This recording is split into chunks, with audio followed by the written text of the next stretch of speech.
அதிமுக எம்எல்ஏக்களை கண்டுபிடித்து தரக்கோரும் வழக்கு வரும் 13ஆம் தேதிக்குள் காவல்துறை டிஜிபி, சென்னை மாநகர காவல்துறை ஆணையர் வி.கே. சசிகலா உள்ளிட்டோர் பதிலளிக்க உயர்நீதிமன்றம் உத்தரவு. Kunnam MLA R D. ராமச்சந்திரன், கரூர் கிருஷ்ணராயபுரம் தொகுதி எம்எல்ஏ கீதா ஆகியோரை கண்டுபிடித்து தரக்கோரி தொடரப்பட்ட மனுவில் நீதிபதிகள் உத்தரவு. சட்டமன்ற விடுதியில் அதிமுக எம்எல்ஏக்கள் தங்கியுள்ளதாக தெரிவித்த விவகாரம். தவறான தகவலுக்காக உயர்நீதிமன்றத்தில் மன்னிப்பு கோரினார் அரசு வழக்கறிஞர். கூவத்தூர் சொகுசு விடுதியில் எம்எல்ஏக்கள் தங்கியிருக்கும் போது எம்எல்ஏ விடுதியில் தங்கியிருப்பதாக தகவல் அளித்திருந்தார் அரசு வழக்கறிஞர். வீடியோ ஆதாரங்களுடன் செய்திகள் வெளியானதை தொடர்ந்து அரசு வழக்கறிஞர் மன்னிப்பு கோரியுள்ளார். தமிழக ஆளுநர் வித்யாசாகர் ராவுடன் தலைமைச் செயலாளர் கிரிஜா வைத்தியநாதன், காவல்துறை டிஜிபி ராஜேந்திரன் உள்ளிட்டோர் சந்திப்பு. சட்டம் ஒழுங்கு நிலவரம் குறித்து ஆளுநரிடம் விளக்கம். தமிழகத்தில் நிலவும் அசாதாரண சூழ்நிலை குறித்து இருவரும் ஆலோசனை. தமிழக முதல்வராக சசிகலா பதவியேற்பதை எதிர்த்து தொடரப்பட்ட வழக்கு அவசர வழக்காக விசாரிக்க உச்சநீதிமன்றம் மறுப்பு. சட்ட பஞ்சாயத்து இயக்கம் சார்பில் உச்சநீதிமன்றத்தில் மனு தாக்கல் செய்யப்பட்டது. மனுவை விசாரித்த தலைமை நீதிபதி அமர்வு வழக்கு விசாரணையை வரும் 17ஆம் தேதிக்கு ஒத்திவைத்தனர். அதிமுக எம்எல்ஏக்கள் அனைவரும் சுதந்திரமாக உள்ளனர். முன்னாள் அமைச்சர் ப. வளர்மதி விளக்கம். பன்னீர்செல்வம் அணிக்கு மதுசூதனன் சென்றதால் பாதிப்பு இல்லை எனவும் தகவல். பன்னீர்செல்வத்தை திமுக இயக்குவதாக முன்னாள் அமைச்சர் நயினார் நாகேந்திரன் புகார். சசிகலாவுக்கு ஆதரவாக செயல்படும் எம்எல்ஏக்கள் தொகுதிக்குள் செல்ல முடியாது. ஓ. பன்னீர்செல்வத்தின் ஆதரவு எம்எல்ஏ ஆறுகுட்டி பேட்டி. தொகுதி மக்களை சந்தித்து பின் மக்களின் விருப்பம் போல எம்எல்ஏக்கள் முடிவெடுக்க வேண்டும் என வலியுறுத்தல். ஓபிஎஸ்க்கு ஆதரவு தருவது மன நிறைவு அளிப்பதாகவும் பேட்டி. அரசியல் சாசனப்படி விரைவாக நடவடிக்கை எடுக்க வேண்டும். தமிழக ஆளுநர் வித்யாசாகர் ராவுக்கு எதிர்க்கட்சித் தலைவர் மு.க. ஸ்டாலின் வலியுறுத்தல். தமிழகத்தில் நிலையான அரசு அமைய விரைவான நடவடிக்கையை ஆளுநர் துரிதமாக எடுக்க வேண்டும் என மு.க. ஸ்டாலின் பேட்டி. அரசியல் சாசனப்படி ஆளுநர் செயல்பட தமிழக காங்கிரஸ் தலைவர் திருநாவுக்கரசர் வலியுறுத்தல். தமிழகத்தில் நிலவும் அசாதாரண சூழ்நிலையில் ஆளுநர் நடவடிக்கை எடுக்காமல் காலம் தாழ்த்துவதாகவும் புகார். குடியரசுத் தலைவர் தேர்தலை மனதில் வைத்து பாஜக செயல்படுவதாகவும் குற்றச்சாட்டு. தமிழகத்தில் அடுத்த ஆட்சி அமைப்பது யார்? அரசியல் சாசனப்படி ஆளுநரே இறுதி முடிவு எடுப்பார். ஒரு மாநிலத்தில் அரசியல் அமைப்பின் தலைவராக ஆளுநரே உள்ளார் எனவும் விளக்கம். தமிழக அரசியல் நிலவரம் குறித்து மத்திய உள்துறை அமைச்சர் ராஜ்நாத் சிங் கருத்து. அதிமுக பொதுச் செயலாளராக சசிகலாவை ஏற்கக்கூடாது. தேர்தல் ஆணையத்திற்கு அதிமுக அவைத்தலைவர் மதுசூதனன் கடிதம்.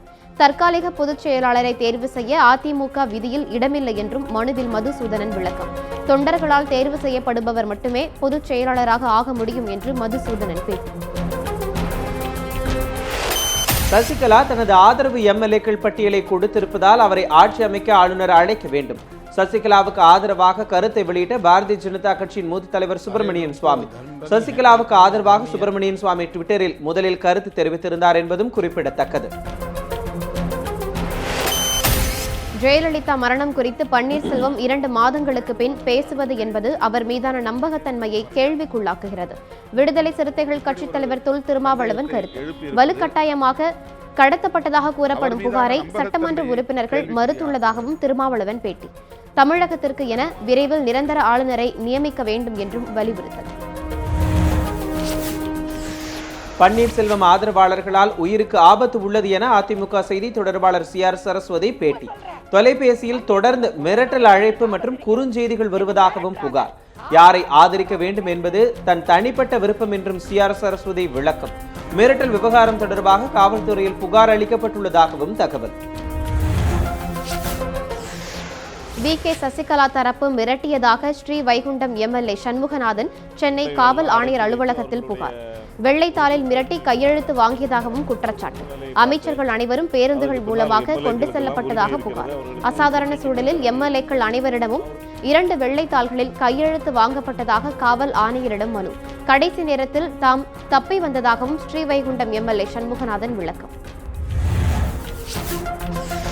சுய விருப்பத்தின் பேரிலேயே கூவத்தூர் விடுதியில் தங்கி இருக்கிறோம். பாதுகாப்புடனும் சுதந்திரமாகவும் இருப்பதாக அதிமுக எம்எல்ஏக்கள் பேட்டி. இந்த விவகாரத்தில் தேவையில்லாத வதந்திகள் பரப்பப்படுவதாகவும் புகார். அதிமுக அவைத் தலைவராக செங்கோட்டையன் நியமிக்கப்பட்டுள்ளதாக பொதுச் செயலாளர் வி கே சசிகலா அறிவிப்பு. அதிமுகவுக்கு களங்கமும் அவப்பெயரும் ஏற்படுத்தும் வகையில் நடந்து கொண்டதால் மதுசூதனன் கட்சியிலிருந்து நீக்கம் என்று விளக்கம். அதிமுகவின் அடிப்படை உறுப்பினர் பொறுப்பில் இருந்து மதுசூதனன் நீக்கம் என்றும் வி கே சசிகலா உத்தரவு. அவை தலைவராக செங்கோட்டையன் நியமனம் சரியானது. அதிமுக அமைப்பு செயலாளர் கோகுல இந்திரா பேட்டி. சுயநலவாதியாக மதுசூதனன் மாறிவிட்டதாகவும் குற்றச்சாட்டு. அதிமுகவினரை திமுகவைச் சேர்ந்த சேகர்பாபு தான் அணிமாற வைக்கிறார். போயஸ் கார்டனில் செய்தியாளர்களை சந்தித்த கோகுல இந்திரா குற்றச்சாட்டு.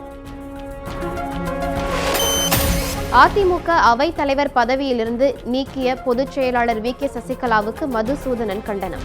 அதிமுகவில் இருந்து தம்மை நீக்கும் அதிகாரம் யாருக்கும் கிடையாது என மதுசூதனன் விளக்கம். தம்மை கட்சியிலிருந்து யாரும் நீக்க முடியாது என்றும் ஏற்கனவே கட்சியிலிருந்து நீக்கப்பட்டவர் சசிகலா என்றும் மதுசூதனன் பேட்டி.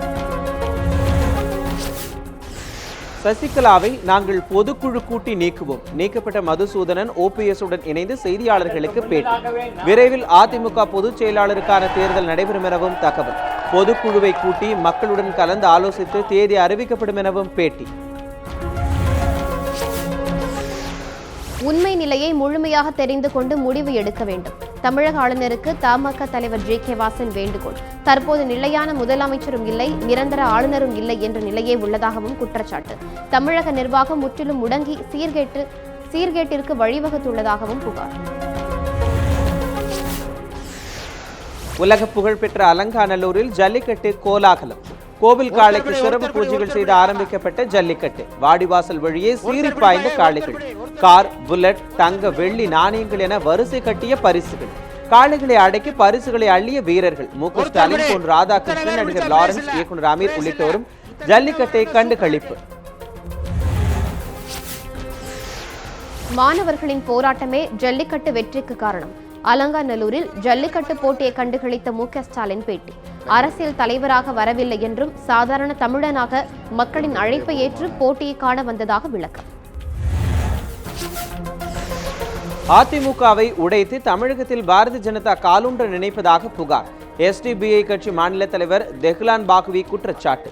கும்மிடிப்பூண்டியில் செய்தியாளர்களிடம் பேசிய அவர் அதிமுக உடையாமல் இருக்க வேண்டிய பொறுப்பு அக்கட்சி தலைவர்களுக்கு இருப்பதாகவும் கருத்து. உள்ளாட்சி தேர்தல் நடத்துவதை எவ்வளவு காலம் தள்ளி போடுவீர்கள்? தேர்தல் ஆணையத்திற்கு சென்னை உயர்நீதிமன்ற நீதிபதிகள் கேள்வி. உள்ளாட்சி தேர்தலை நடத்த தமிழக அரசு ஒத்துழைப்பு அளிக்கவில்லை என தேர்தல் ஆணையம் விளக்கம். சென்னை உயர்நீதிமன்றத்தில் மாநில தேர்தல் ஆணையம் தகவல். போதிய பதில் அளிக்க மாநில தேர்தல் ஆணையர் நேரில் ஆஜராக உத்தரவு பிறப்பிக்கப்படும். உயர்நீதிமன்ற நீதிபதிகள் வழக்கறிஞர்களிடம் அறிவுறுத்தல். புதுச்சேரி தேங்காய்த்திட்டு துறைமுகத்தில் தூர்வாரும் பணிகள் பல மாதங்களாக நிறுத்தி வைப்பு. கப்பல் செயல் இழந்ததால் பணி பாதிப்பு என அரசு தரப்பு விளக்கம். 4 மாத காலமாக மீன்பிடி தொழிலுக்கு செல்ல முடியாததால் தூர்வாரும் கப்பலை முற்றுகையிட்டு மீனவர்கள் போராட்டம். தங்களது கோரிக்கைகள் நிறைவேற்றப்படவில்லை என்றால் மாநிலம் தழுவிய பந்த் நடைபெறும் என மீனவர்கள் எச்சரிக்கை. புதுச்சேரி காங்கிரஸ் ஆட்சியை குறை கூற NR காங்கிரசுக்கு தகுதியில்லை. 5 ஆண்டுகளாக எதுவுமே செய்யாமல் எங்களை குறை கூறுவது நியாயமில்லை என முன்னாள் அமைச்சர் லட்சுமி நாராயணன் கருத்து.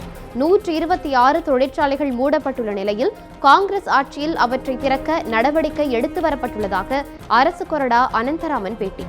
மக்களிடம் பொய் கூறும் பணியை NR காங்கிரஸ் நிறுத்திக் கொள்ள வேண்டும் என்று காங்கிரஸ் எச்சரிக்கை. தமிழக முதலமைச்சர் பதவிக்கு பன்னீர்செல்வம் மட்டுமே தகுதியானவர். சேலம் மாநகர முன்னாள் மேயர் சுரேஷ்குமார் பேட்டி. எம்ஜிஆர் ஜெயலலிதாவை அடையாளம் காட்டியதைப் போல சசிகலாவை அவர் அடையாளம் காட்டவில்லை எனவும் கருத்து. மக்கள் பன்னீர்செல்வத்தின் தலைமையையே விரும்புவதாகவும் பேட்டி. கோவை மாவட்டத்தில் காணாமல் போன 8 அதிமுக சட்டமன்ற உறுப்பினர்களை மீட்டு தர கோரிக்கை. கோவை மாநகர காவல் ஆணையாளரிடம் அதிமுகவினர் புகார் மனு. கடந்த 1 வார காலமாக தொலைபேசி எண்கள் அணைத்து வைக்கப்பட்டிருப்பதாகவும் மனுவில் புகார். பன்னீர்செல்வம் எளிதில் அணுகக்கூடிய முதல்வராக இருப்பதாகவும் அவருக்கு முழு ஆதரவு இருப்பதாகவும் அதிமுகவினர் தகவல். கோவை தனியார் வைரம் பட்டை தீட்டும் நிறுவனத்தை முற்றுகையிட்டு ஊழியர்கள் புகார். முன்னறிவிப்பு இல்லாமல் 300 பேருக்கு பணிமாற்றம் அளிக்கப்பட்டதாக புகார். அதே நிறுவனத்தில் பணி வழங்குவதாக அளிக்கப்பட்ட உறுதியை நிர்வாகம் நிறைவேற்றவில்லை எனவும் புகார். மாவட்ட ஆட்சியர் பிரச்சனையில் தலையிட்டதை தொடர்ந்து போராட்டம் கைவிடப்பட்டது. புதுச்சேரி பொதுப்பணித்துறையில் பணிபுரியும் தற்காலிக ஊழியர்கள் போராட்டம். கூலி உயர்வு கேட்டு பணிகளை புறக்கணித்து போராட்டத்தில் ஈடுபட்டதால் பணிகள் பாதிப்பு. மாதத்திற்கு 15 நாள் வேலை, நாள் ஒன்றுக்கு 336 ரூபாய் ஊதியம் என்ற அரசு அறிவிப்பிற்கு கடும் கண்டனம். மாதத்திற்கு 26 நாட்கள் வேலையும் நாள் ஒன்றுக்கு 360 ரூபாயும் வழங்க கோரி ஊழியர்கள் கோரிக்கை. கடலூரில் மோசமாக உள்ள கிழக்கு கடற்கரை சாலையை சீரமைக்க கோரிக்கை. இந்திய கம்யூனிஸ்ட் கட்சியினர் உடம்பில் சூடு போட்டு நூதன பாத யாத்திரை போராட்டம். சாலை மிகவும் மோசமாக குண்டும் குழியுமாக உள்ளதால் தினமும் பலர் விபத்தில் சிக்குவதாக புகார். சாலையை உடனடியாக சீரமைக்காவிட்டால் மிகப்பெரிய அளவில் போராட்டம் நடத்தப்போவதாகவும் அறிவிப்பு. சேலம் மாவட்டம் ஓமலூர் அருகே ரயில்வே தண்டவாளத்தில் 40 வயது மதிக்கத்தக்க ஆண் சடலம் கண்டெடுப்பு. உடலை கைப்பற்றிய கொலையா அல்லது தற்கொலையா என்று போலீசார் விசாரணை. ரயிலிலிருந்து கொலை செய்யப்பட்டு தூக்கி வீசப்பட்டாரா என்ற கோணத்திலும் போலீசார் விசாரணை. சிவகங்கையில் கல்லூரி மாணவ மாணவியர் ஓபிஎஸ்க்கு ஆதரவு தெரிவித்து எம்ஜிஆர் சிலைக்கு மாலை அணிவிப்பு. ஓபிஎஸ் முதல்வராக தொடர வலியுறுத்தி மக்களுக்கு இனிப்பு வழங்கி வலியுறுத்தல். மாணவர்களையும் மக்களையும் மதிக்க தெரிந்தவர் ஓ பன்னீர்செல்வம் என்றும் அவரே முதலமைச்சராக இருக்க வேண்டும் எனவும் மாணவர்கள் பேட்டி. திருப்பூரில் தொடங்கியது பின்னல் ஆடைத்துறை சார்ந்த இயந்திர கண்காட்சி. கண்காட்சியினை எத்தியோப்பியா நாட்டின் தொழில்துறை இணை அமைச்சர் துவங்கி வைத்தார். இந்த கண்காட்சியில் 23 நாடுகளில் இருந்து பல்வேறு நிறுவனங்களை சார்ந்த 340 அரங்குகள் அமைக்கப்பட்டிருந்தன. கடந்த ஆண்டுகளில் 400 கோடி வரை வர்த்தக விற்பனை நடைபெற்ற நிலையில் இந்த முறை 700 கோடி வரை வர்த்தக விற்பனை நடைபெறும் என்று எதிர்பார்ப்பு. பவானி ஆற்றின் குறுக்கே அணை கட்டும் கேரள அரசை கண்டித்து திருப்பூரில் ரயில் மறியல் போராட்டம். ரயிலை மறிக்க முயன்ற தமிழ் புலிகள் அமைப்பைச் சேர்ந்த 50க்கும் மேற்பட்டோர் கைது. கேரள அரசின் நடவடிக்கையால் தமிழகத்தின் குடிநீர் பஞ்சம் ஏற்படும் என்றும் கண்டனம். காலாவதியான பாலை விற்பனைக்கு கொண்டு வருவதாக தனியார் பால் நிறுவனம் மீது புகார். அந்நிறுவனத்தின் விநியோகஸ்தர்கள் மற்றும் ஊழியர்கள் ஈரோடு மாவட்ட ஆட்சியர் அலுவலகத்தில் மனு. நாமக்கல்லை தலைமையகமாக கொண்டு செயல்படும் இந்த பால் நிறுவனம் தொடர்ந்து கெட்டுப்போன பாலை விநியோகம் செய்வதாக புகார். மாவட்ட நிர்வாகம் கடும் நடவடிக்கை எடுக்க வேண்டும் என்றும் பால் விநியோகஸ்தர்கள் புகார்.